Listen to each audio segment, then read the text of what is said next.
MVP for the second time last night. He was very close to being a unanimous choice, receiving 10 out of 11 votes. Kawhi averaged about 29 points, 10 boards in the finals, but did not make a shot in the fourth quarter last night. Really? Chris Bruce, I know you missed that one. Interesting. Chris Broussard back with us. Chris, you voted in this before, not this year, but in past years. Do you think Kawhi deserved to be the MVP? Look, I hate to disagree with Hubie Brown because I love Hubie Brown. So do I. But to me, it was a no-brainer. Now, was Kawhi the MVP of Game 6? No. But the MVP of the series, he led the Raptors in points, rebounding, and steals. He clearly was their best player. He went to the free throw line almost 11 times a game and shot more than 90% from the line. Like, he is the engine that got this team going. Even in his quote-unquote bad games, he was well over 20 points. 22 and 23 were his bad games. In the Oracle, in games 3 and 4, which really kind of ended the series, he averaged 33 points and shot like 51% from the floor.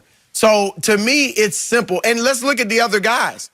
Pascal Siakam certainly, was really good last night, but disappeared in Game 5, didn't even play the last 9 minutes, and had 2 12-point games. If we look at Kyle Lowry, who was sensational last night, especially early on, he scored 7 points in Game 1, 10 points in Game 4, 13 points in another game. So he didn't. Game 2, okay. And then Serge and Fred VanVleet, neither of them averaged double figures in the series. So how in the world could one of those guys be the finals MVP? Again, Kawhi wasn't MVP of yesterday's game, but for the whole series, I don't think anybody else could have won it. No one else could have won it. And that's why I don't have a problem disagreeing with Hubie. I like Hubie too, but he dead wrong on this one. And so are you, Skip Bayless. How are you going to lead your team in points, rebounds, second in the assists? He's the de facto the best player on your team, the best defensive player on your team. He led the entire series in the 2019 NBA Finals. Kawhi Leonard led all players, whether you played with the Raptors or the Warriors, in fourth quarter scoring. Chris, you touched on it. Game 3 and 4, after they lost Game 2, Nick Nurse huddled his team up in the locker room and said, guys, all we got to do is go back, get one game in Oracle, and we're back on serve. Kawhi Leonard stood up and said, F it. We're going to get both. B-O-F-F. Get both of them. And now, Chris, you know this. Had Kobe said something like that, had Michael said something like that, do you understand the lore that would have went with that? And then they go get both of those games and they win the NBA Finals? That's a good point. A better point is, wait a second, Kobe and Michael had never quit on some previous team before they came to the Phoenix? Stop shooting against Phoenix. You remember that game when he went shoot? When he demanded a trade? You remember that, Skip Bayless? Yeah, I do. Okay, I thought you did. I thought you remember everything, especially when it comes to Kawhi. But you seem to forget everything about Michael, about how he lost Game 1 when Magic put that triple-double on him. But we've got talking about Kawhi and the Finals MVP. If anyone else had won it, man, Skip, that'd have been the biggest ripoff since the Louisiana Purchase. Really? That was a pretty big ripoff. Yes. I gotta give you that one. That was a good one. We got him. Oh, and next to Russia, when we swindled Alaska from Russia for $7 million, they thought it was wasteland. We've been pumping oil off Alaska ever since. Although Manhattan Island was a pretty big ripoff too, right? A lot of ripoffs in American history. So, here's my problem. I'm all about fourth quarters, and we just gave the MVP to a guy who is not the closer for the Toronto Raptors, because VanVleet was the closer, which is why Hubie said, I'm going to go with the closer. He closed again last night with 12 fourth quarter points, including 3 huge threes, while Steph was going 0 for 4 from 3. And I thought Fred VanVleet did a sensationally underrated job of hounding and dogging Steph throughout the series, because they started starting him, like in second halves, they would just play him. He was playing high minutes, all of them on Steph. And we just talked about Steph before you rejoined us here. And Fred's about 6 feet tall, maybe. I don't know if he's taller? Probably about right? Maybe. Okay. A little stockier than Steph. He's stockier, but he was just all up in him. The whole series he was in him, just hounding him, just taking him out of what he did, fighting through picks. Yes. And it was a big deal what he did on defense. No, it was huge. Okay? And the driving force of the Raptors, the whole series, was Kyle Lowry, because he was getting in the lane at will. He was beating people off dribbles and just breaking down and destroying, picking to pieces Golden State's overrated defense, because there wasn't a lot going on there to me. But he was literally the driving force and came up so big. The turning point game was game 3 at Oracle, because it's 1-1. And he dominated that game with 23 and 9. And then he dominated the first half last night and set a tone that reverberated for them through the second half, because he scored 21 by halftime, 15 in the first quarter. So he deserves some. His value was at least equal to me to number 2's value. Okay, over the whole series as the point guard, the driving force. Now we get to the fourth quarter. Well, Van Vliet closes because number 2 can't, because there are 3 big games where he just completely disappears down the stretch. I've never seen anything like it, but I saw it in San Antonio, and I kept telling him he doesn't have a fourth quarter backbone. It's not how he is made. And again, he had the one flurry in game 5. And that was at the end of the game. It wasn't the last 3 minutes, No, but it was minutes 5 through 3. That was huge. And then you're up 6 points, and there's 3:28 left in the game. And what happened? Nothing happened. He disappears. He takes 2 shots, misses both of them, one of them an air ball, and they blow a 6-point lead at home to set up what was last night's game. Where was Van Vliet?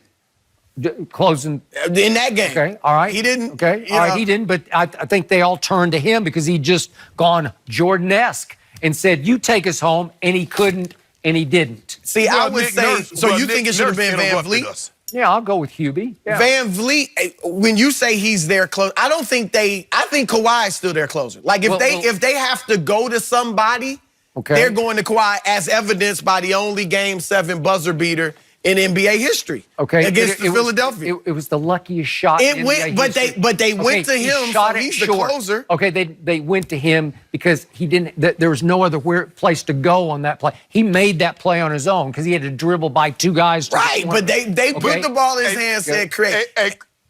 Go ahead, Shannon. Hey, Chris, if you ask him this, why in the fourth quarter, if we saw it last night in the backcourt, they trapped Kawhi to get the ball out of his hand. If you remember game 5, they trapped Kawhi to get the ball out of his hand. Why are they not trapping Van Vliet?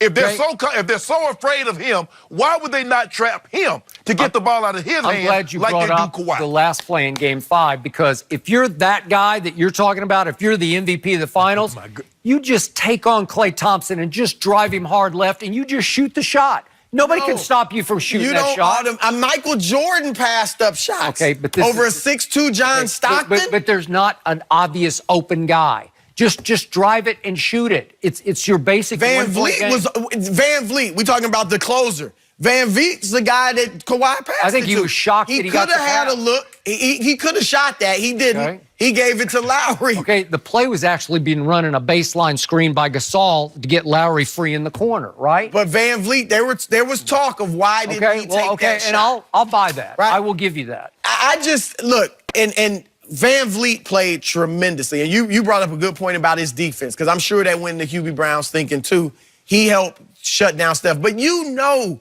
the difference between being the superstar that everybody is counting on and being a guy that whatever I give him is gravy. That's huge. Like, they're not looking to Van Vliet to carry him in the fourth.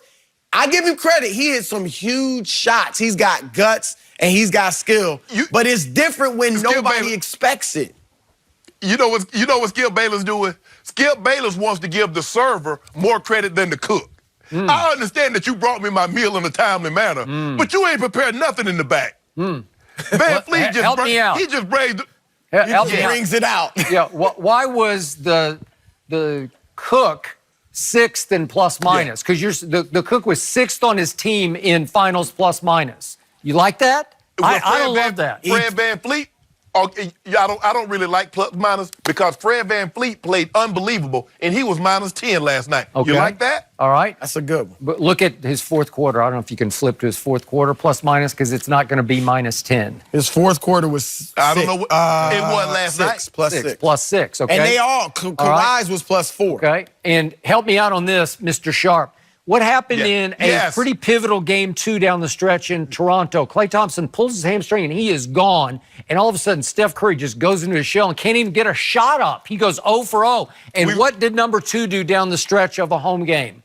Did he come up big? He was waiting on Fred VanVleet. Oh. He was waiting on the close of the close. Oh, really? I think it was quite the opposite of that. I think VanVleet's saying, are you going to do it or not? Because he winds up scoring 6 points on 2 controversial plays. He gets away with the offensive foul where he just elbows Draymond. That's a part of the NBA. You know that. Okay, no, I don't. I would have called that. Hold on, Michael. I'm calling that. Hold on, foul. Chris. This was an elbow to the chest. Hold on. What did Michael Jordan do to Byron Russell? Right. Okay, it was a Byron Russell still stuck. It was a subtle push with an open hand. Subtle. This is a forearm to the chest. It was a subtle push. Skip. No, come I don't on. think Michael Jordan could stand up to Skip Bayless standards in 2019. Hey. That would be an interesting discussion. And then how did he get his last 2 free throws? He drives it, and DeMarcus just picks his pocket clean, and the last 2-minute report says, we blew that call. And he gets to go to the free throw line and make 2 more free throws. And that's all the points he scored down the stretch, and they lost. They lost. It's baffling to me how anybody could think anyone other than Kawhi. You know what's baffling to me is that nobody holds this guy accountable for disappearing in 3 of the 6 fourth quarters. Nobody.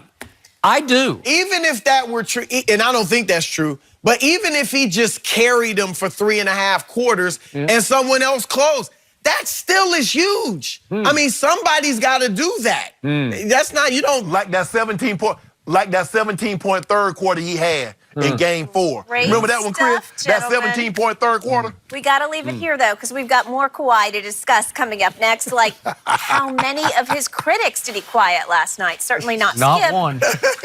We'll I chew know on that in one. just a He minute. got one. I don't think that's He possible. got one on ice.